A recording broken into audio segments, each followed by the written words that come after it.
स्वागत है आप सबों का अपने YouTube चैनल मैथ्स वर्ल्ड 2.0 में। तो हाँ दोस्तों, आज मैं एक बार फिर से आप लोगों के बीच फिजिक्स का जो पिछले वीडियो में टॉपिक पढ़ाए थे नेचर ऑफ लाइट, उस पर कुछ महत्वपूर्ण प्रश्न लेकर आए हैं। और वैसा प्रश्न लेकर आए हैं नेचर ऑफ लाइट पे, मतलब प्रकाश के प्रकृति पे वैसे प्रश्नों को लेकर आए हैं जो आप चाहे स्टेट का जो एग्जाम होने वाला है STET का, उसका तैयारी कर रहे हैं, या आप 10th या 12th बोर्ड एग्जाम का तैयारी कर रहे हैं, या आप एयरफोर्स नेवी का तैयारी कर रहे हैं, तो आपके लिए यह क्वेश्चन बहुत ही महत्वपूर्ण होगा।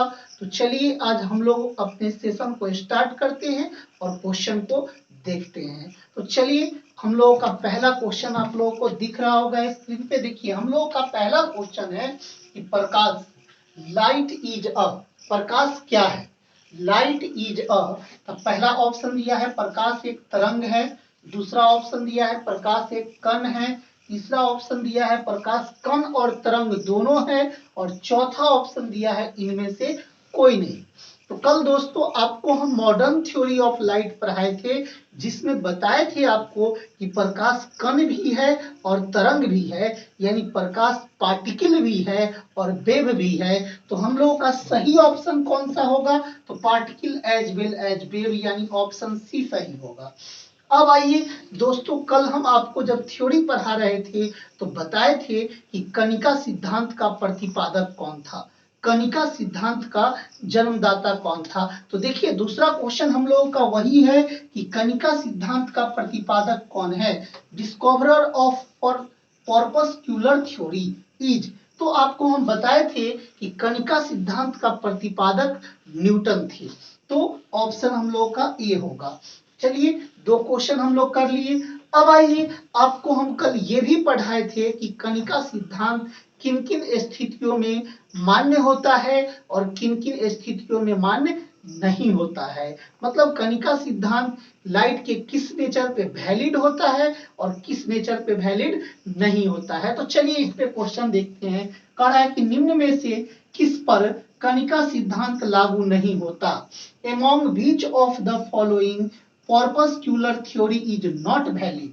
तो रिफ्लेक्शन ऑफ लाइट, प्रकाश का परावर्तन, तो आपको हम बताए थे कि प्रकाश के परिवर्तन पे कणिका सिद्धांत लागू होता है, प्रकाश के अपवर्तन पर भी कणिका सिद्धांत लागू होता है, यानी कणिका सिद्धांत जो होता है प्रकाश के परावर्तन पर भी लागू होता है और अपवर्तन पर भी लागू होता है। इसके अलावे किसी भी गुण पे कणिका सिद्धांत लागू नहीं होता है। तो देखिए, आपका कह रहा है किस पे लागू नहीं होता है, तो इस पे तो लागू होता है, रिफ्लेक्शन ऑफ लाइट पर भी लागू होता है, और तीसरा ऑप्शन दिया है डिफ्रैक्शन ऑफ लाइट, प्रकाश का विवर्तन, जिसपे कणिका सिद्धांत बिल्कुल लागू नहीं होता है। यानी हमारा सही ऑप्शन होगा सी, क्योंकि डिफ्रैक्शन ऑफ लाइट पे कणिका सिद्धांत लागू नहीं होता है। तो चलिए अगले क्वेश्चन को देखते हैं। अगला क्वेश्चन है कि निम्न में से किस पर तरंग सिद्धांत लागू नहीं होता? वेव थ्योरी के बारे में बताए थे।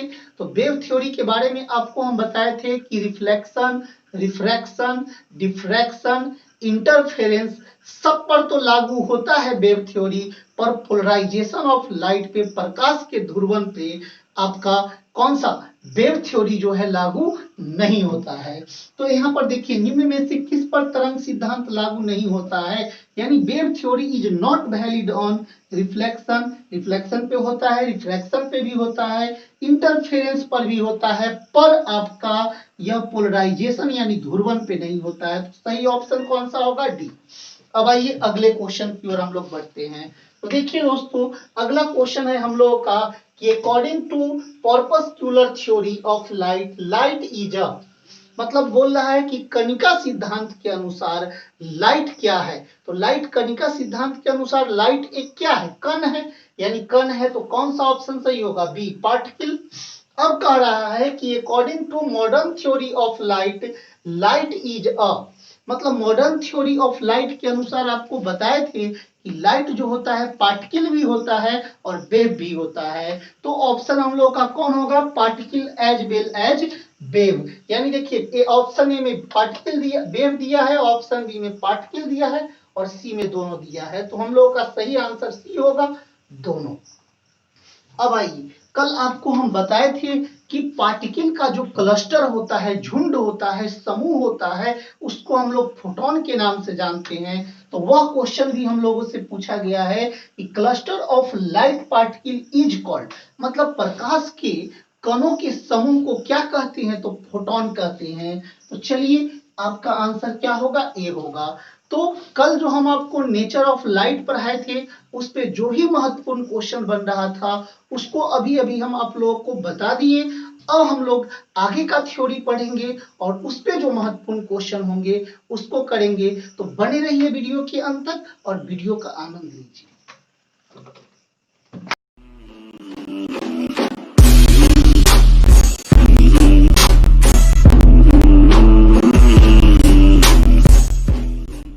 तो अब हम लोग बारी बारी से प्रॉपर्टीज ऑफ लाइट के बारे में पढ़ेंगे, मतलब प्रकाश के गुण के बारे में पढ़ेंगे। तो अभी अभी हम लोग जाने हैं कि प्रकाश का बहुत सारा गुण होता है। और हाँ दोस्तों, इस वीडियो को देखने से पहले, इससे पहले का वीडियो जो नेचर ऑफ लाइट का वीडियो है, जिसका लिंक आपको डिस्क्रिप्शन में दिया गया है, उस वीडियो को जरूर देखिएगा ताकि यह वीडियो आपको बहुत अच्छे से समझ में आए। तो हम कह रहे थे कि लाइट के पास बहुत सारा नेचर होता है। पहला नेचर उसका रिफ्लेक्शन का होता है, परावर्तन का। दूसरा नेचर उसका रिफ्रैक्शन का होता है, अपवर्तन का। तीसरा नेचर उसका इंटरफेरेंस का होता है, व्यतिकरण का। चौथा नेचर उसका डिफ्रैक्शन का होता है, विवर्तन का। और पांचवा नेचर जो होता है उसका पोलराइजेशन का होता है, ध्रुवन का। तो बारी बारी से इन सभी नेचरों के बारे में हम अध्ययन करेंगे। तो सबसे पहले हम लोग रिफ्लेक्शन ऑफ लाइट को शुरू करते हैं, प्रकाश के परावर्तन को। तो समझिए प्रकाश के परावर्तन को। आप जानते हैं कि प्रकाश जो है एक तरंग है और एक वेव भी है, सॉरी, प्रकाश एक तरंग भी है और कण भी है जो कि सीधा रेखा में गमन करता है, मतलब चलता है। लाइट जो है एक वेव भी है, पार्टिकल भी है, जो कि स्ट्रेट लाइन में गमन यानी ट्रेवल करता है। तो यहाँ हम लोगों को लाइट का रिफ्लेक्शन से क्या कनेक्शन है, इसके बारे में जानना है। तो देखिए, लाइट का रिफ्लेक्शन का मतलब क्या होता है कि जब रे ऑफ लाइट जो होता है किसी चमकदार यानी शाइनिंग सरफेस पे पड़ता है, चमकदार सरफेस पे पड़ता है, तो पुनः जिस माध्यम से आता है उसी माध्यम में वापस लौट जाता है। और आपको हम वेव थ्योरी ऑफ लाइट में ये भी बताए थे कि लाइट को चलने के लिए एक माध्यम की आवश्यकता पड़ती है। तो फाइनली आप डिफिनीशन को समझिए, प्रकाश के परावर्तन के डिफिनीशन को, कि प्रकाश जब किसी माध्यम में किसी चमकदार सतह पर पड़ता है तो पुनः उसी माध्यम में वापस लौट जाता है। और प्रकाश के इस प्रकृति को, इस घटना को हम लोग रिफ्लेक्शन ऑफ लाइट के नाम से जानते हैं। तो चलिए इस डिफिनीशन को हम लोग सबसे पहले लिखेंगे। Then ray of light, ray of light falls on the shining surface, shining surface, then they comes back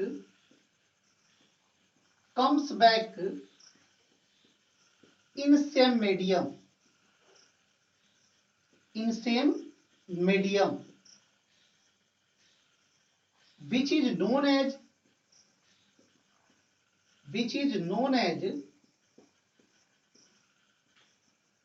reflection of light, reflection of light। जब प्रकाश की किरण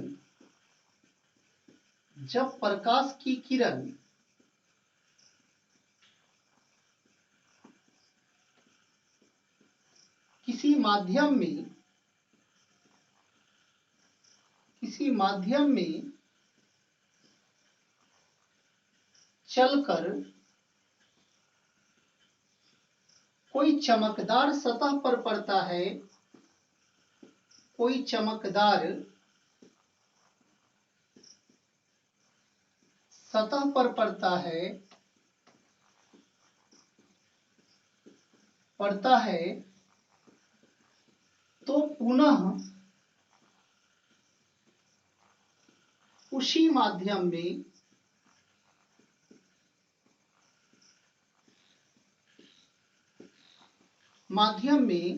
वापस लौट जाता है।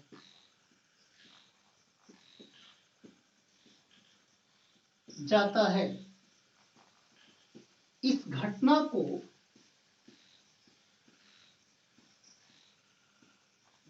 को प्रकाश का परावर्तन कहते हैं।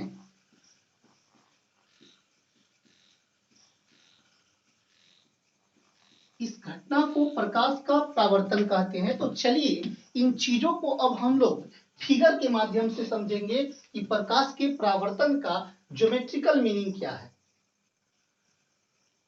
मान लीजिए कि यह आपका माध्यम है, एयर है, हवा है,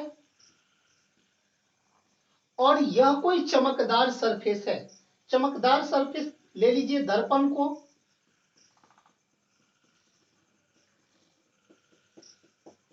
दर्पण जिसमें आप लोग मुंह देखते हैं, वो दर्पण को ले लीजिए। अब मान लीजिए कि यहां पर कोई सोर्स ऑफ लाइट है, आपका सोर्स ऑफ लाइट है, यहां से आपका रे ऑफ लाइट निकलता है और इस चमकदार सतह पर आके पड़ता है। रे ऑफ लाइट निकलता है और इस चमकदार सतह पर आके पड़ता है। तो यह रे ऑफ लाइट क्या करेगा, यह रे ऑफ लाइट जो होगा पुनः इसी माध्यम में वापस, मतलब हवा से आया है तो हवा में ही वापस लौट जाएगा, हवा में ही वापस लौट जाएगा। और इस घटना को फिजिक्स में प्रकाश के परावर्तन के नाम से जाना जाता है, रिफ्लेक्शन ऑफ लाइट के नाम से जाना जाता है, रिफ्लेक्शन ऑफ लाइट के नाम से जाना जाता है इस घटना को।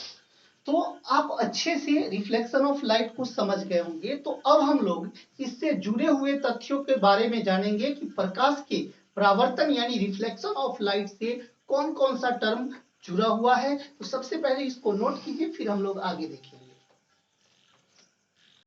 तो चलिए अब हम लोग प्रकाश के परावर्तन के नियम से यानी प्रकाश के परावर्तन से जुड़े तथ्यों के बारे में जानते हैं। तो अभी अभी आपको हम एक फिगर बना के दिखाए थे, देखिए फिर से उस फिगर को। मान लीजिए कि ये आपका शाइनिंग सरफेस है, ये आपका शाइनिंग सरफेस है, चमकदार तल है। शाइनिंग सरफेस इसको बोलते हैं हम लोग, शाइनिंग सरफेस,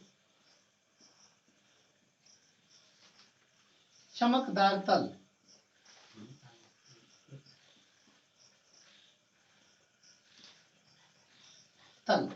अब देखिए कोई सोर्स ऑफ लाइट से आपका रे ऑफ लाइट निकलता है और इस बिंदु पर गिरता है।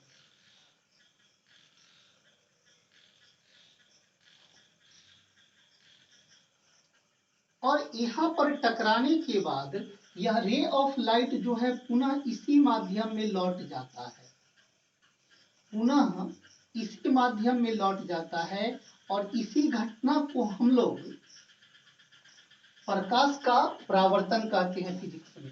तो जानिए ये जो आने वाला लाइट था इसका नाम है इंसिडेंट रे, इंसिडेंट रे।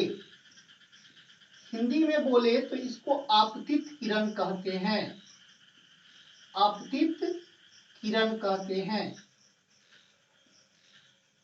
ये जो रे ऑफ लाइट वापस उसी माध्यम में लौटा है इसको हम लोग रिफ्लेक्टेड रे कहते हैं, रिफ्लेक्टेड रे कहते हैं, परावर्तित किरण कहते हैं।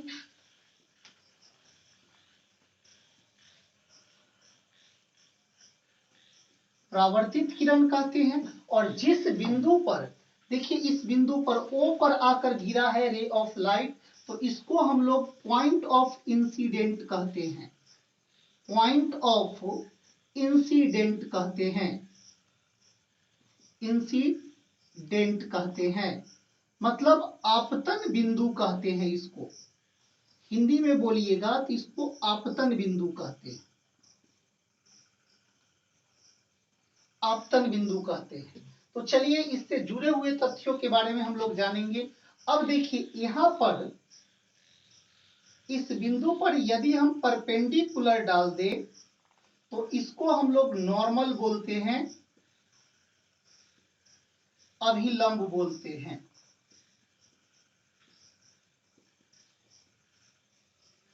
तो जैसा कि दोस्तों हम आपसे वादा किए थे कि आपको ऐसा पढ़ाएंगे कि जो बोर्ड बेसिस हो या कम्पिटेटिव व्यू हो, दोनों में आपको फायदा पहुंचाएगा। तो इसीलिए हम आपको डिफिनीशन पार्ट के साथ साथ कम्पिटेटिव व्यूज भी लेते चलेंगे। तो चलिए सबसे पहले हम लोग डिफिनीशन पार्ट को करेंगे। तो देखिए एग्जाम में आपको इंसिडेंट रे को डिफाइन करने के लिए दे देगा। मतलब पहला बोल देगा आपको कि इंसिडेंट रे आपतित किरण क्या होता है, मतलब इंसिडेंट रे के बारे में पूछ लेगा, इंसिडेंट रे के बारे में, आपतित किरण के बारे में, आपतित किरण के बारे में। तो क्या बताइएगा कि वह रे ऑफ लाइट जो चमकदार सरफेस पे फॉल्स करता हो, फॉल्स करता हो, उसी को हम लोग इंसिडेंट रे कहते हैं। मतलब a ray of light, light falls on shining surface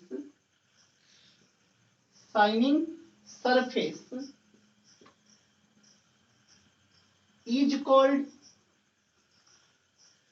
incident ray,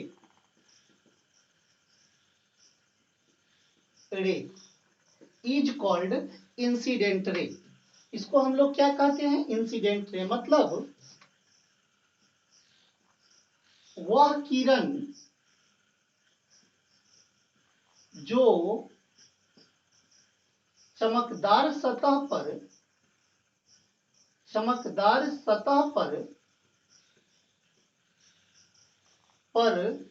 पड़ती है, उसे आपतित किरण कहते हैं, आपतित किरण कहते हैं।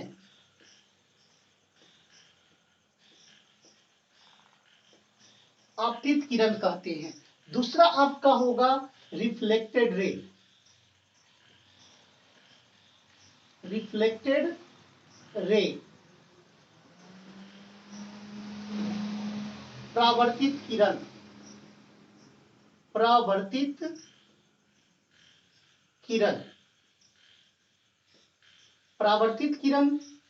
तो जो रे ऑफ लाइट बाउंस बैक करता है सेम मीडियम में, उसी को हम लोग क्या कहते हैं, रिफ्लेक्टेड रे कहते हैं। तो क्या कहेंगे कि a ray of light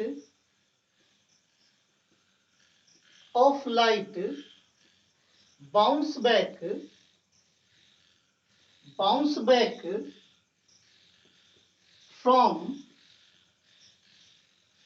from shining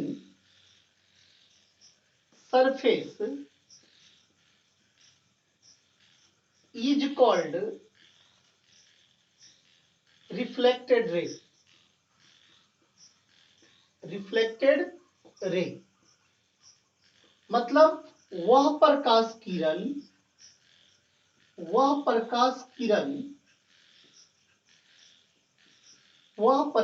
किरण जो परावर्तन, जो चमकदार सतह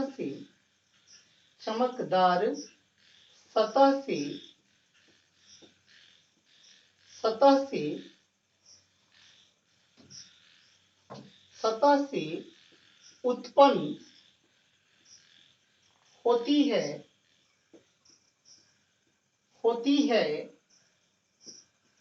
उसे रिफ्लेक्टेड रे कहते हैं। मतलब परावर्तित किरण कहते हैं, परावर्तित किरण कहते हैं। मतलब वैसा रे ऑफ लाइट, प्रकाश का वह किरण जो शाइनिंग सरफेस से टकराकर वापस जाता है, उसी को हम लोग क्या कहते हैं, रिफ्लेक्टेड रे कहते हैं। अब आइए तीसरा डिफिनीशन हम लोगों से कोई पूछ देगा कि नॉर्मल, अभिलंब किसे कहते हैं। अभिलंब, नॉर्मल के बारे में जानते हैं। तो देखिए, मतलब the line which is perpendicular at point of incidence, मतलब वह लाइन जो पॉइंट ऑफ इंसिडेंट पे नॉर्मल हो, परपेंडिकुलर हो, उसको हम लोग नॉर्मल कहते हैं। मतलब the line which is perpendicular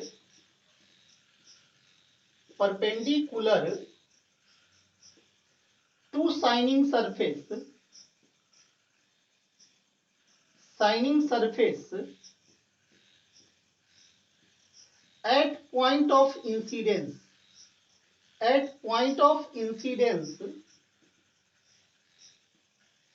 is called normal।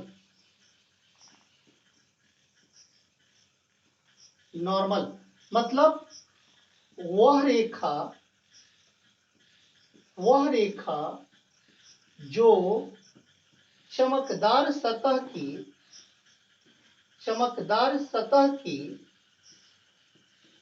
आपतन बिंदु पर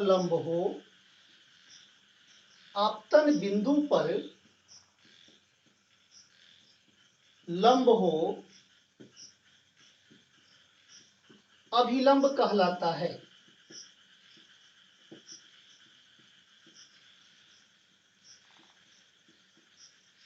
अभिलंब कहलाता है।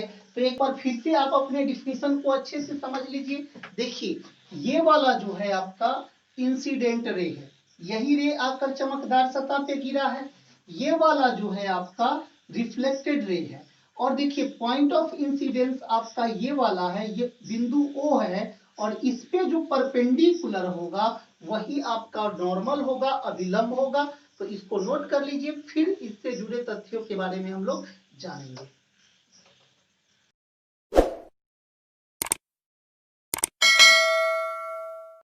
तो चलिए अब हम लोग और इससे जुड़े हुए तथ्यों को जानते हैं। तो देखिए, अभी अभी आपतित किरण आपको इंसिडेंट रे, रिफ्लेक्टेड रे और पॉइंट्स ऑफ इंसिडेंस और नॉर्मल के बारे में बता दिए। अब देखिए, नॉर्मल और आपतित किरण के बीच, नॉर्मल और आपतित किरण यानी इंसिडेंट रे के बीच एक कोण बन रहा है, और इस कोण को हम लोग I से डिनोट करते हैं, और इसका नाम होता है आपतन कोण, एंगल ऑफ इंसिडेंस। इसका नाम होता है एंगल ऑफ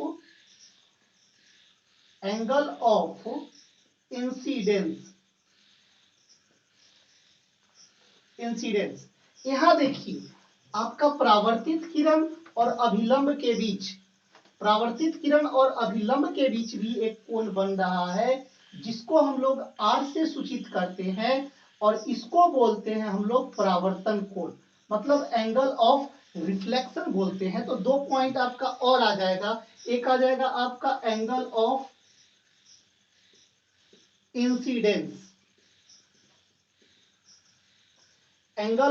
इंसिडेंस, मतलब आपतन कोण कहते हैं। इसको हम लोग I से सूचित करते हैं। तो देखिए, एंगल ऑफ इंसिडेंस जो क्या होता है आपका, angle between normal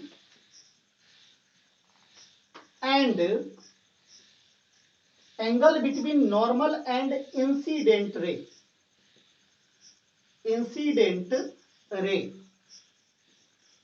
angle between normal and incident ray को हम लोग एंगल ऑफ इंसिडेंस कहते हैं। क्या कहते हैं? Angle of incidence.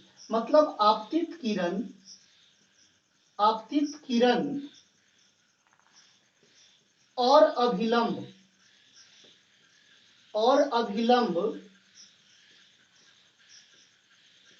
के बीच का कोण,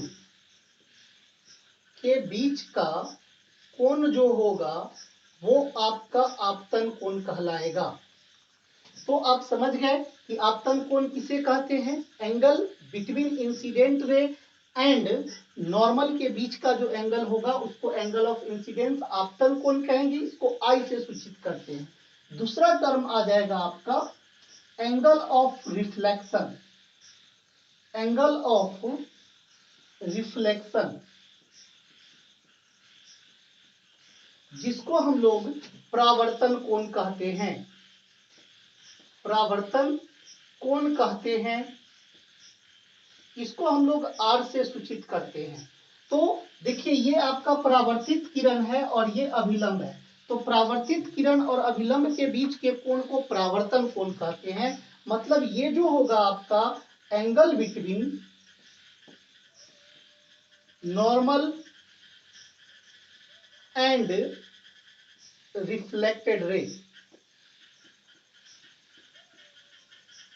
रिफ्लेक्टेड रे मतलब अभिलंब और परावर्तित किरण और परावर्तित किरण के बीच का कोण, बीच का कोण। तो आप एंगल ऑफ इंसिडेंस और एंगल ऑफ रिफ्लेक्शन समझ गए। यानी जब रे ऑफ लाइट किसी मतलब चमकदार सतह पे गिरता है तो कौन कौन से नए नए टर्मिनोलॉजी आता है फिजिक्स में, उसके बारे में आप जान गए। तो अगले वीडियो में हम आपको laws of reflection of light मतलब प्रकाश के परावर्तन के नियमों को समझाएंगे। तो आज का यह सेशन आपको कैसा लगा कमेंट बॉक्स में कमेंट करके जरूर बताइएगा। और इस वीडियो से आपको थोड़ा भी लाभ पहुंचा होगा तो ज्यादा से ज्यादा वीडियो को अपने दोस्तों में शेयर कीजिएगा। तो फिर मिलते हैं अगले वीडियो में।